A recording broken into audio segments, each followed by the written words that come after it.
Essa é a cena de um novo projeto de software. Geralmente é assim, um cenário bacana, promissor, à luz do dia, onde você está ali, serelepe pimpão, sorridente, vendo todas as possibilidades à sua volta, todas as bibliotecas que você vai mexer, todos os problemas que você vai resolver, vai ser uma nova aventura. E é claro, como parte de todo o projeto, nós temos os atores fundamentais. Você como programador e o prazo sempre presente. E no começo é muito bom, porque o prazo está distante, o prazo está te olhando, né? E você interage com ele, confiante ainda de que tudo vai dar certo, de que tudo vai acontecer do jeito que você pensa. E quando começa o projeto a andar, a vida vai se desenrolando, de uma maneira muito natural até que... Exato. Até que o prazo passa por cima de você, até que tudo começa a dar errado, até que nada mais funciona, e isso se repete projeto após projeto, o tempo inteiro. É assustador.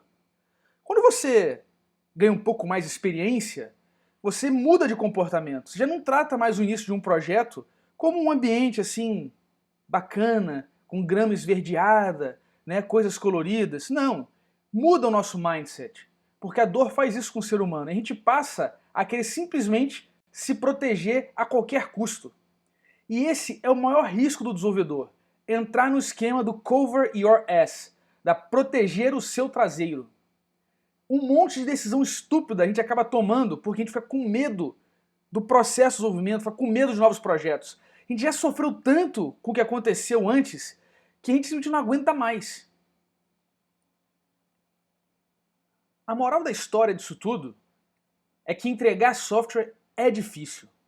A gente adora programar, a gente programa, se diverte, descobre coisas novas, mas entregar o software é muito, muito delicado. É uma tarefa árdua, a gente não pode subestimar essa tarefa. E a história está cheia de relatos mostrando isso pra gente. Em 83, em plena Guerra Fria, quase que a gente entra na Terceira Guerra Mundial por conta de um bug de software. Os russos tinham um sistema que monitorava os Estados Unidos para detectar lançamento de míssil. E o sistema simplesmente mostrou 5 mísseis vindo dos Estados Unidos para a Rússia. E foi um pandemônio. E a sorte foi que o coronel que estava lá na situação para tomar a decisão de chamar toda a cadeia de comando e controle, indo até o presidente, decidiu que devia ser um erro, porque se os Estados Unidos fossem atacar, eles não usariam só 5 mísseis. Depois de muito tempo investigaram o problema e descobriram que o software falhou em detectar um alinhamento que era conhecido, mas era muito raro, entre nuvens altas na Terra, reflexo solar e o alinhamento com o espelho do satélite. Não é à toa que esse cara é conhecido até hoje como o salvador do mundo, porque ele protegeu o mundo de uma catástrofe nuclear. Um pouco mais recente tem o caso do Costa Concordia.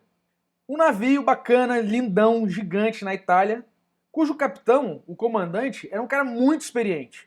E como muitos profissionais muito experientes, ele decidiu ousar. E aí ele fez uma manobra que não era legal, não era permitida, mas ele usou a experiência dele e a confiança no instrumento que media a profundidade onde o navio estava para fazer essa manobra.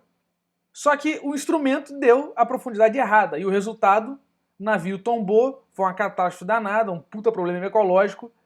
Por quê? Porque o cara ousou, apoiado num instrumento, numa peça de software, junto com o equipamento lá, que simplesmente não fez o que tinha que fazer.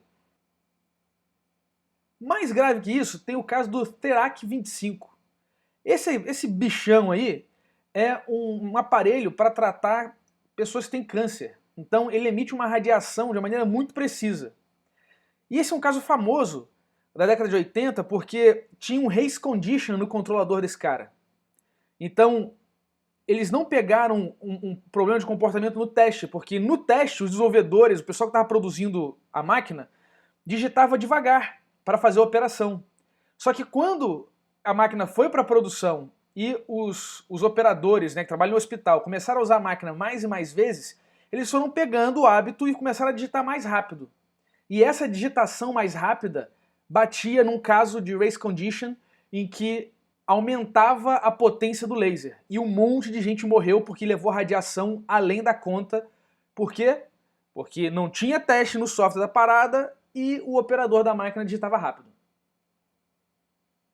Mars Climate Orbiter. Tem muita coisa que a gente manda para Marte.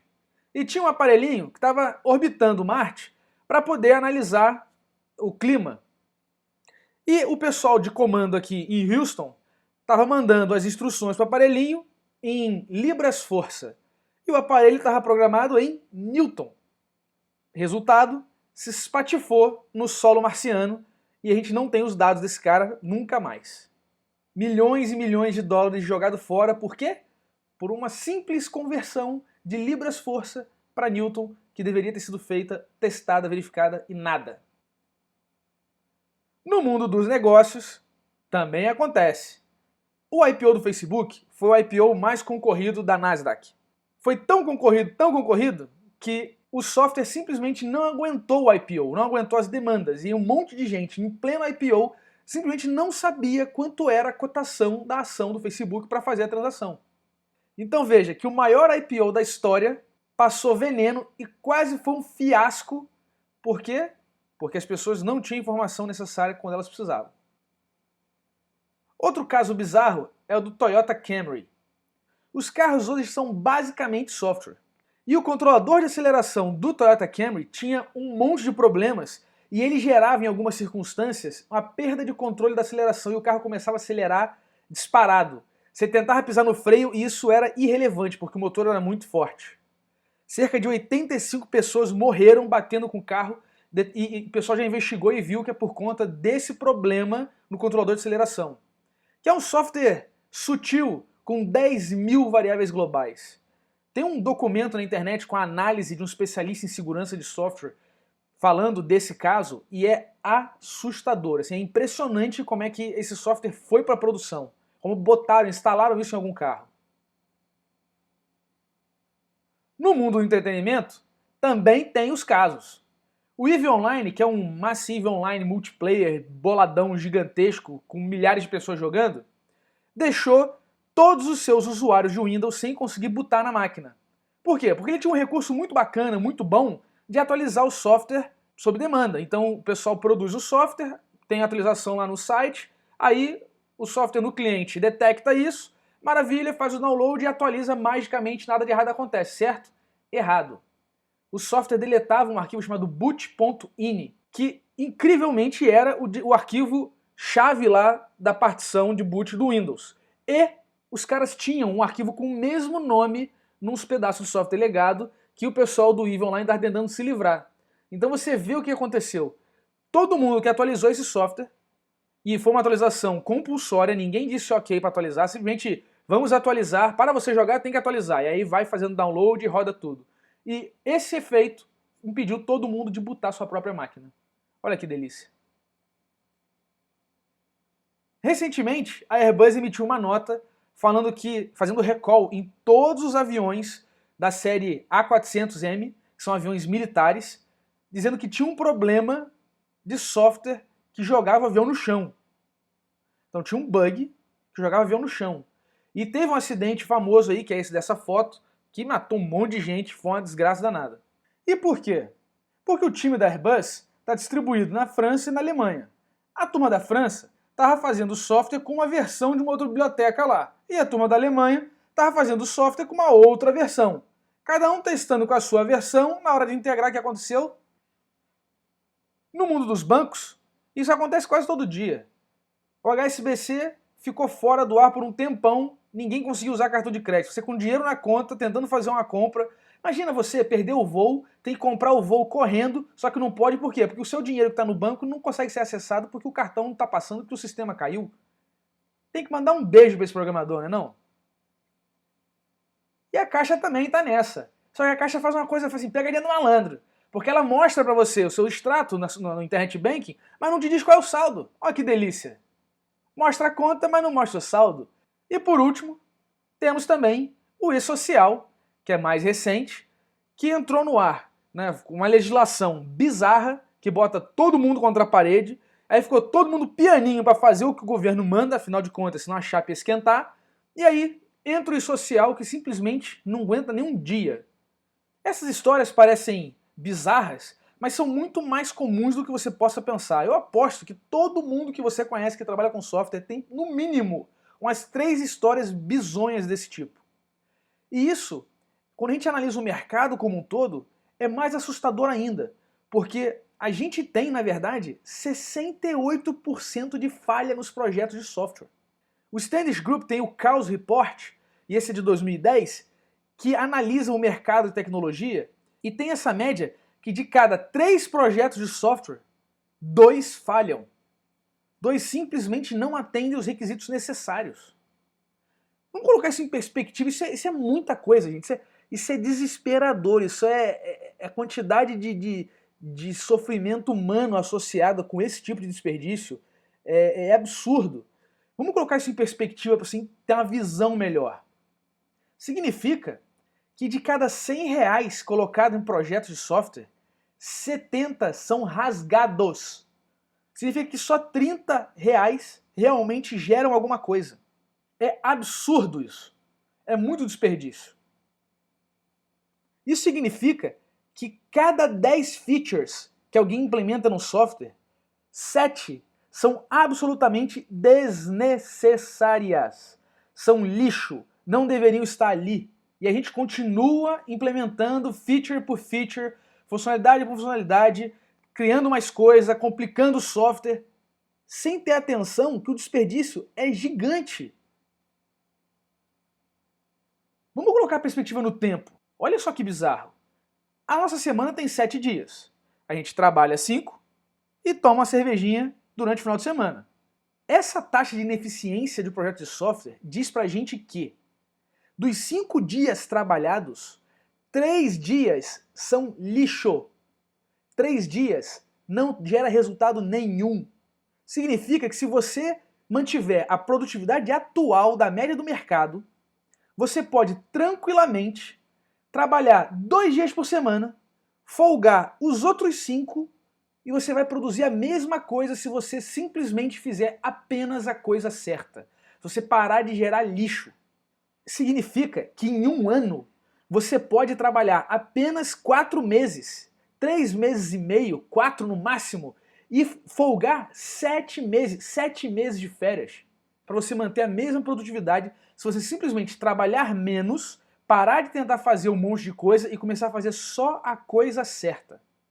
A rentabilidade da sua empresa se mantém, o salário se mantém, tudo se mantém, simplesmente por você não gerar lixo. É desesperador isso. E a solução é a gente atacar exatamente esse desperdício, esse ralo que leva o dinheiro embora, que leva o tempo das pessoas embora, que impede pais e mães de família de ver os seus filhos lá na peça do colégio, que impede você de levar a sua namorada, o seu namorado para passear, para ir num cinema, porque você está fazendo hora extra. Para quê? Para gerar lixo, para cumprir hora de coisa que não vai para a produção. A solução para isso, a gente resolve isso de uma vez por todas com TAFT. Significa Test all the fucking time. All the fucking time. O tempo inteiro tem que testar. Não pode dar mole. Código sem teste é um risco para a sociedade. Tem que testar o software o tempo todo.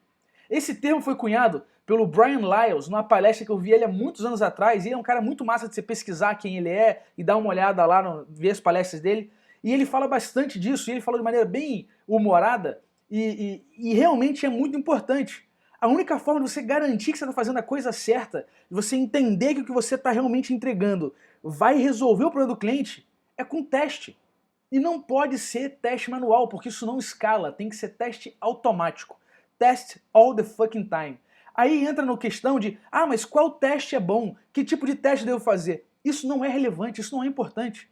Porque quando a gente analisa que tipo de teste tem que fazer, a gente para de olhar por que a gente tem que fazer teste. E isso é chave. Tem vários tipos de teste. Tem teste funcional, teste unitário, teste de carga, teste de aceitação. Tem um monte deles. E são testes, beleza, são repertório. É ferramenta na nossa caixa de ferramenta, é repertório para a gente tocar. Mas o importante é a gente pegar a essência do porquê a gente tem que testar e de como abordar o processo de desenvolvimento de software testando. Aí entra para mim essa frase. E para mim essa frase é muito importante. A grande coragem para mim, é a prudência. Quem falou isso foi Eurípides, que é um pensador das antigas. E eu quero explorar bem esse conceito para tentar conscientizar você do que isso significa. Porque a gente tem muito herói. Eu já fui, por muitos anos, herói no processo de desenvolvimento. Né? Que você vai, olha um problema, as pessoas ficam com medo, acham que não vai dar e você mata no peito. Eu resolvo. Eu a garanto. Eu vou chegar lá e vou resolver esse código. Esse código não é páreo para mim. E no final das contas, você só se lasca de ponta a ponta. Então, o programador corajoso, geralmente ele começa assim, ó. Ele olha um problema, imagina uma solução lá no seu mundinho fantástico de Bob, ele imagina a sua solução, e aí ele começa com um big design upfront, que faz um design do projeto, da solução, muito grande, antes de começar a desenrolar a solução. Então, é o cara que pega e vai fazer diagrama de banco de dados do banco inteiro sem ter escrito uma linha de código. É o cara que vai pegar lá e vai fazer análise UML de tudo como tem que funcionar, estabelecendo todas as relações mágicas da vida, do universo, para que as coisas funcionem, não passe de mágica, e na hora que você vai botar no código aquela porra não funciona. Aí você começa a ver, na verdade, que tem tanta coisa que foi imaginada assim, conexão real com o valor e com a necessidade do cliente, que no final o trabalho de quem programa se reduz a carregar pedra. Você bota a pedra no lombo e vai empilhando a porcaria da pedra, sem a menor análise de como fazer isso, de qual a melhor forma, de qual realmente eu tenho que escalar pedra por pedra e botar, não tem uma forma mais fácil de fazer chegar lá em cima. Nada disso é pensado. Por quê? Porque é chicote no lombo e bota lá para puxar pedra, para botar pedra na pirâmide. Esse é o programador corajoso. E a gente tem que mudar esse comportamento para o programador prudente. O programador prudente, ele tem a noção do que ele quer, ele entendeu, ele ouviu, ele recebeu um briefing, e aí ele vai rascunhando, ele começa ali, ó, calma aí, antes de eu pegar o vermelhão lá e dar a pincelada de vermelho, deixa eu fazer um rascunho num grafitezinho levinho aqui que eu posso apagar. Então ele vai ali delineando, camada por camada, primeiro passo, segundo passo, terceira interação, ele vai aumentando a complexidade conforme ele vai vendo o todo funcionando. Se você pegar para desenhar agora uma folha e você não tiver habilidade de desenhar, tu começar a desenhar pelo olho e a partir daí começar a criar o resto, tu vai criar um monstrinho. O cara quando começa a desenhar, ele olha o tamanho do papel, faz assim um círculozinho para montar a proporção, aí vê como é que é, passa o lápis, apaga, passa de novo, apaga, e ele vai rascunhando a coisa para a coisa já acontecer, até uma hora que ele entende que as coisas estão agradáveis, ele passa para a próxima fase, ele vai aumentando a complexidade. Né? Depois ele pinta, depois ele adiciona sombras, depois ele adiciona o fundo e tal. Então tem todo esse processo. E é sempre a mesma gravura. É sempre a mesma funcionalidade, é sempre o mesmo propósito. Quando você olha isso, né, a gente na verdade tem que tomar cuidado para não olhar essa estratégia, esse rascunho inicial, como o rascunho de uma funcionalidade. Porque a gente não desenvolve funcionalidades, a gente desenvolve soluções para o cliente. Então a gente olha o problema do cliente, aí vê, beleza, qual é o primeiro rascunho que eu posso fazer que atende o cliente? Qual é o segundo rascunho que eu posso fazer que atende o cliente? E você vai, na verdade, vendo o rascunho dos atendimentos ao cliente. Você vai atendendo melhor o cliente e não fazendo uma feature mais complexa ou mais completa. Para deixar isso mais claro, vamos dar uma olhada no processo de desenvolvimento de software. A gente sempre tem, todo software, todo mundo ouve isso, a gente tem input, processamento e output. O tempo inteiro. Input, processamento e output. A gente tem uma entrada, essa entrada é processada, tomada um monte de decisão lá, aí vê se pode, se não pode, converte, não converte, faz um monte de coisa, e aí gera uma saída. Tem uma sutileza nesse processo aqui. Porque nós, programadores, trabalhamos no input e processamento a maior parte do tempo. A gente olha para cá, é aqui que a gente fica feliz da vida, é aqui que a gente vê, ó, é aqui que a gente programa, faz a linha do código, experimenta aquela biblioteca nova, vê lá se o Node.js faz aquilo mesmo, se o Python é bacana daquele jeito, se o Java daquela biblioteca nova vai salvar o Java. A gente faz aquele negócio todo aqui. Né? O input, a gente olha lá e bota um monte de proteção, aí protege o formulário para o usuário não fazer lambança, aí faz conversão, filtro, dá uma cambalhota, avisa para o cara que ele fez errado, faz funcionar no celular, faz um monte de coisa aqui nessa dinâmica. Sabe o que o cliente quer? Para o cliente, só tem valor o output. O input e o processamento é custo. É custo. Quanto menor for, melhor para o cliente, porque o cliente só quer saber de output. Só. Para ele só importa o output. Quem aí já não teve a experiência de estar desenvolvendo um projeto bacaninha, e aí vem o cliente revoltado pedindo mais um relatório, mais um relatório, mais um relatório. Por quê? Porque o relatório, apesar da gente achar aquilo um negócio meio, porra, mais um relatório, não acredito que ele quer mais um relatório, Mas o relatório é o output, é o que vai dar o conhecimento, a informação que o cliente precisa, bicho. O output é importante, então tem que fazer relatório fácil. Agora, o processamento, como é que cadastra, faz aquela fábrica de crude, um monte de formulário, um monte de troço, isso tudo é custo, bicho, isso tudo é desnecessário. Se puder não ter isso, é melhor para o cliente. Gasta dinheiro com outra coisa, olha para o output, investe aqui. Então, o programador corajoso, ele chega meio desavisado, o que ele faz? Ele olha um problema e, magicamente, cai dentro do código. Se tiver um for, então, né? Ah, não, tem que fazer um loop, porque eu tenho que, é uma lista de 10 milhões de elementos. Então, ele já começa, a primeira linha que ele escreve é um for. For alguma coisa, não processou nenhuma linha ainda, mas já está fazendo for, não tem problema. Aí tá lá, processando, gasta um tempo desgraçado no processamento para fazer o código funcionar, pilotando lá no estilo cowboy o debugger. E também o input também. Não, porque eu tenho que fazer esse input aqui para proteger esse caso, proteger aquele outro, e se o cara mandar assim, se o cara mandar assado, e não sei o que, blá, blá, blá. Aí ele foca ali no input, no processamento, e o output fica minguadinho, e fica um negócio meio tosco, e o usuário não sente aquele tesão quando ele vê. Pô, mas sério, você fez isso tudo para isso aqui? Aí você fica meio triste. Por quê? Porque ele vê valor no output, não vê valor no input, no processamento. Então, o programador prudente, ele inverte a parada. O prudente, ele olha sempre o output, que é o problema do cliente resolvido. Ele constrói de trás para frente. Dado o problema resolvido com uma solução simples, rascunhada, que processamento eu tenho que ter e que input eu tenho que trabalhar. Então você investe mais energia no output para você poder fazer menos processamento possível para gerar o valor para o cliente, e assim você consegue controlar os inputs que você precisa realmente investigar e cobrir. Dessa maneira, tem que olhar para o output, tem que alinhar a sua visão com a visão de valor do cliente e interar rascunho por rascunho, feature por feature, código por código para entregar o que realmente o cara quer.